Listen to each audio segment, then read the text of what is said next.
Hello दोस्तों, आप सभी का हमारे चैनल सरकारी नौकरी में स्वागत है। दोस्तों, आज हम इस वीडियो में बात करेंगे 8वें वेतन आयोग के फिटमेंट फैक्टर को लेकर के। तो दोस्तों, 7वें वेतन आयोग में करोड़ों केंद्रीय कर्मचारियों के साथ में किस तरह से धोखा किया गया है, मुद्दा शक्ति का और 8वें वेतन आयोग में क्या होगा, हम इस इंग्लिश न्यूज़पेपर की बात करेंगे और एक हम आप लोगों के सामने आंकड़े भी रखेंगे। दोस्तों, सबसे पहले हमारे को छठा वेतन आयोग और 7वां वेतन आयोग को देखना पड़ेगा। दोस्तों, छठे वेतन आयोग में जो फिटमेंट फैक्टर मिला वो मिला 1.86 और जो न्यूनतम वेतन है वो बढ़कर हो गया 7,000 रुपये। अब बात करते हैं हम छठे वेतन आयोग की यानी सिक्स पे कमीशन की। जो न्यूनतम वेतन था 7,000 और 2016 तक जब तक 7th पे कमीशन नहीं आया था तो डीए था 125%। 7,000 उसके ऊपर 125% डीए तो टोटल हो गया 8,750।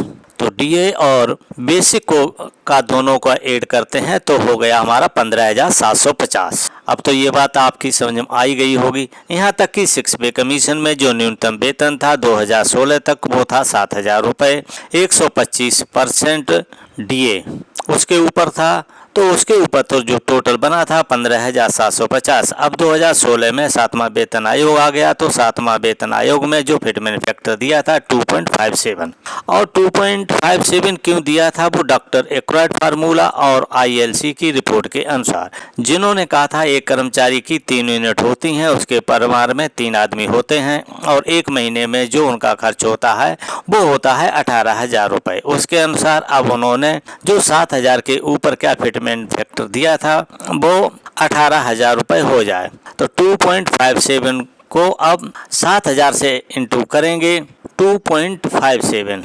अब 7,000 इंटू 2.57 तो अब ये हो गया 17,990। अब इसको राउंड ऑफ फिगर में कर दिया जो 18,000 रुपये हो गया। अब 2.57 से पहले जो न्यूनतम वेतन था वो 7,000 रुपये प्लस 125% डीए यानी 15,750 वो ले रहा था और सेम पे कमीशन में हो गई उसकी 18,000 रुपये। अब 18,000 में से 15,750 माइनस करते हैं तो पता है क्या आंकड़ा आता है कि 2,250 रुपये यानी 2,250 रुपये की बढ़ोतरी हुई 6 पे कमीशन से 7th पे कमीशन में जाने पर। कितने की बढ़ोतरी हुई? सिर्फ 2,250 रुपये की। 2,250 रुपये की बढ़ोतरी हुई 6 पे कमीशन से 7th पे कमीशन में जाने पर। तो ये मुद्दा सटी का खेल है पूरा का पूरा, क्योंकि डीए जो 125% था वो माइनस कर दिया तो आपको 2.57 मिला और वास्तव में वेतन केवल 0.32% की वृद्धि हुई। 0.32 की वृद्धि हुई। तो दोस्तों, 8वें वेतन आयोग के ऊपर 7वें वेतन आयोग के अनुसार न्यूनतम वेतन हो गया 18,000 रुपये और आज की डेट में हम ले रहे हैं 18,000 रुपये, क्योंकि अभी 8वें वेतन आयोग लागू नहीं हुआ है। और कितना ले रहे हैं हम लोग? 18,000 रुपये। तो आज की डेट में डीए कितना? 55%। जनवरी से जून 2025 तक, जुलाई से दिसंबर 2025 तक 2 डीए और हैं तो हम कम से कम 5% मान लेते हैं। 5% तो टोटल हो गया 60%। तो 18,000 पर 60% डीए, 18,000 रुपये पे 60% डीए जो 10,800 रुपये टोटल हो गया। अब टोटल हो गया 18,800 रुपये जो न्यूनतम वेतन एम्प्लॉय ले रहा है। अगर फिटमेंट फैक्टर 2.86 मिला तो 18,000 को इंटू 2.86 से करिएगा तो फिर न्यूनतम वेतन जो हो गया वो 8वें वेतन आयोग के अकॉर्डिंग तो ये 51,480 रुपये हो गया।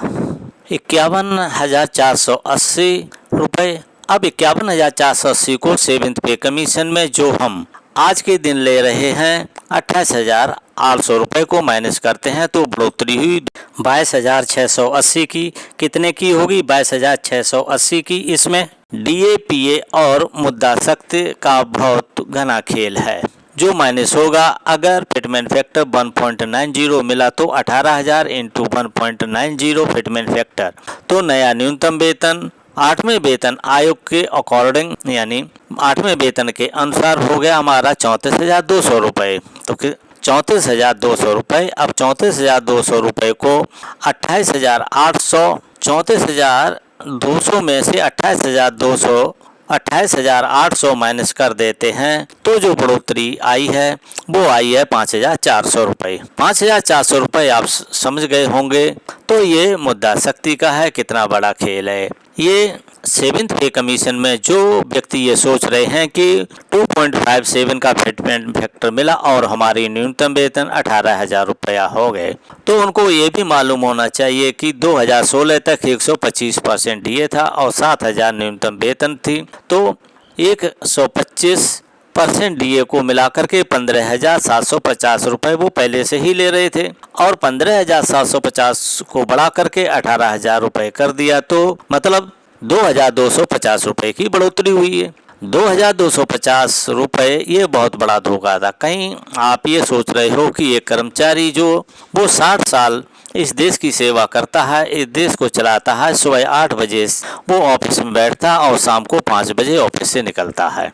अगर हम सेनाओं की बात कर लें, अर्धसैनिक बलों की बात कर लें, पुलिस विभाग की बात कर लें, तो वो 24 घंटे काम करते हैं, 24 घंटे।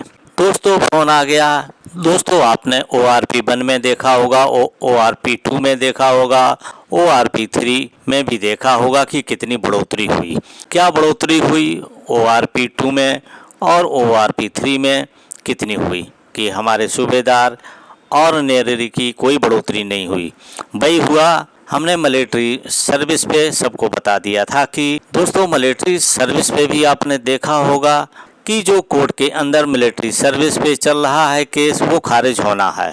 और जब खारिज हुआ तो उससे 3 साल पहले बताने लग गए।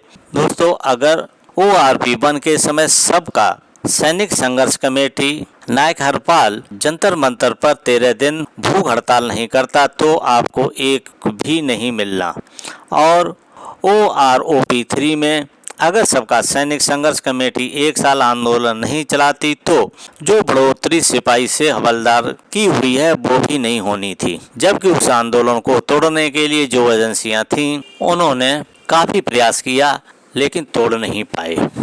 तो सैनिक संघर्ष कमेटी का कि वो नहीं टूटे, नहीं झुके और लगातार आंदोलन चलाया और कुछ थोड़ी बहुत जो भी बढ़ोतरी मिली है वो ले रहे हैं। दोस्तों हमारे अंदर ही ऐसे व्यक्ति बैठे हैं कि वो हमारा भला नहीं चाहते हैं, वो सरकार की गोद में बैठ जाते हैं या कोई वो ड्रामा करके 9-2-11 हो जाते हैं। दोस्तों 1,20,00,000 केंद्रीय कर्मचारी और पेंशनर हैं, उनका शोषण करेगा, कुछ बढ़ोतरी नहीं होगी। अगर कोई ये कहता है कि 2.86 से भी बढ़ोतरी हो रही है तब भी बढ़ोतरी नहीं हो रही है। अगर आज के समय को, आज की महंगाई को देख के चल रहे हो तो बढ़ोतरी क्या हो रही है? कुछ भी नहीं हो रही है।